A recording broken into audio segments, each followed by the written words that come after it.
Welcome to NEET Chennai Maduravoyal.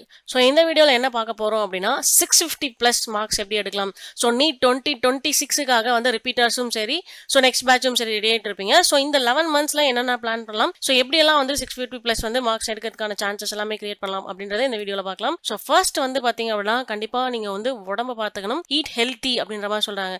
So உடம்பு நல்லா இருந்தால் மட்டும்தான் நம்ம நிறைய நேரம் வந்து படிக்க முடியும். ஸோ உடம்பு சரியில்லாமல் போச்சு அப்படின்னா அந்த டைம் எல்லாம் நம்மளுக்கு வேஸ்ட்டாக போகிறதுக்கான சான்சஸ் தான் இருக்குது. ஸோ இதனால நல்லா ஹெல்த்தியாக ஃபுட்ஸும் ஜங்க் ஃபுட்ஸ் எல்லாமே அவாய்ட் பண்ணுறது ரொம்ப நல்லது. ஸோ செகண்ட் என்ன அப்படின்னு பார்த்தீங்கன்னா ஃபிசிக்கல் ஆக்டிவிட்டீஸ்.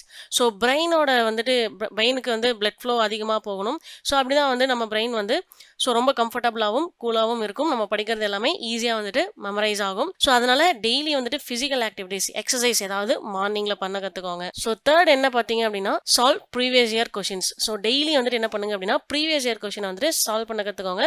ஸோ அந்தந்த டைம் பீரியட்குள்ளே நீங்கள் வந்து சால்வ் பண்ணுற மாதிரி இப்போ இருந்தே ப்ராக்டிஸ் பண்ணீங்க அப்படின்னா ஸோ உங்களோட ப்ரிப்பரேஷனுக்கு இது ரொம்பவே யூஸ்ஃபுல்லாக இருக்கும். ஸோ ஃபோர்த் ஆக்டிவிட்டி என்ன அப்படின்னா ஸோ ரீகால் பண்ணிக்கிட்டே இருங்க. அடிக்கடி வந்துட்டு ஸோ மறக்காமல் ரீகால் பண்ணிக்கிட்டே இருங்க. அன்னைக்கு படித்ததை ஸோ அடிக்கடி ரீகால் பண்ணிட்டே இருங்க. ஃபிசிக்ஸில் வந்துட்டு ஃபார்முலாஸாக இருக்கட்டும், கெமிஸ்ட்ரியில் வந்துட்டு அந்த ஈக்குவேஷன்ஸாக இருக்கட்டும், ஸோ பயோவில் வந்துட்டு சின்ன சின்ன இயர்ஸாக இருக்கட்டும், இல்லை வந்துட்டு சயின்டிஸ்ட் நேம்ஸாக இருக்கட்டும், ஸோ இதெல்லாமே அடிக்கடி ரீகால் பண்ணிகிட்டே இருந்தீங்கன்னா ஸோ எதுக்கு யாரு அப்படின்ற மாதிரி ரீகால் பண்ணிட்டே இருந்தீங்கன்னா ஸோ உங்களுக்கு மறக்கவே மறக்காது. அண்ட் ஸ்டே ஹைட்ரேட்டட் அப்படின்ற மாதிரி சொல்கிறாங்க. ஸோ உங்களுக்கு நிறைய தண்ணி குடிங்க. அப்போ தான் உங்கள் பிரெயினோட ஹெல்த்தியும் நல்லாயிருக்கும். ஸோ உங்களோட பாடியும் வந்துட்டு ரொம்ப ரிலாக்ஸாக இருக்கும். ஸோ தண்ணி நீங்கள் குடிக்கிறதுனால நிறைய வந்து எனர்ஜி வந்து சேவ் பண்ண முடியும். நீங்களும் ரொம்ப ஆக்டிவாக இருப்பீங்க. ஸோ படிக்கிறதுக்கான ஃபோக்கஸ் உங்களுக்கு அதிகமாகவே கிடைக்கும். ஸோ சிக்ஸ்த் வந்துட்டு 21 days கவுண்ட் டவுன் அப்படின்ற மாதிரி சொல்லுவாங்க.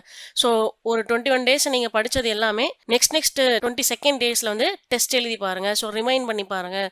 ஸோ இந்த ஒவ்வொரு 21 days கேப்லேயும் வந்துட்டு ஒவ்வொரு டெஸ்ட் கண்டக்ட் பண்ணி எழுதி பாருங்க அந்த டைமிங்குள்ள. ஸோ இந்த மெத்தட்ஸ்லாம் நீங்கள் ஃபாலோ பண்ணுறப்போ ஈஸியாக நீங்கள் கஷ்டமான விஷயத்த கூட ஈஸியாக படித்து முடிச்சிட முடியும். ஸோ இதனால் இந்த 11 மந்த்ஸையும் நம்ம இதே மெத்தட்ஸ் ஃபாலோ பண்ணிங்க அப்படின்னா நீட் எக்ஸாம் அப்படிங்கிறது ரொம்ப சின்ன விஷயமா தான் உங்களுக்கு தெரியும். ஸோ இந்த மாதிரி நீட் அப்டேட்ஸ் உங்களுக்கு ரெகுலராக வேணும் அப்படின்னா நம்ம சேனலை சப்ஸ்கிரைப் பண்ணி வச்சுக்கோங்க. கூடவே பெல் ஐக்கானையும் கிளிக் பண்ணி வச்சுக்கோங்க. நம்ம போடுற போஸ்ட் உங்களுக்கு ரெகுலராக வந்து ஹிட் ஆகிட்டே இருக்கும். அண்ட் நம்ம வந்து ரிப்பீட்டர்ஸ் கோர்ஸும் எடுத்துக்கிட்டு இருக்கோம், கிராஷ் கோர்ஸும் கண்டக்ட் பண்ணிட்டு இருக்கோம். ஸோ அதுக்கான டீட்டெயில் உங்களுக்கு வேணும் அப்படின்னா ஸோ வாட்ஸ்அப் நம்பர் கொடுத்துருக்கோம், இன்ஸ்டா ஐடி கொடுத்துருக்கோம். ஸோ நம்ம ஆஃபீஸ் வந்து சென்னை மதுரவாயில் இருக்குது. மறக்காமல் எங்களை காண்டாக்ட் பண்ணலாம். தேங்க்யூ.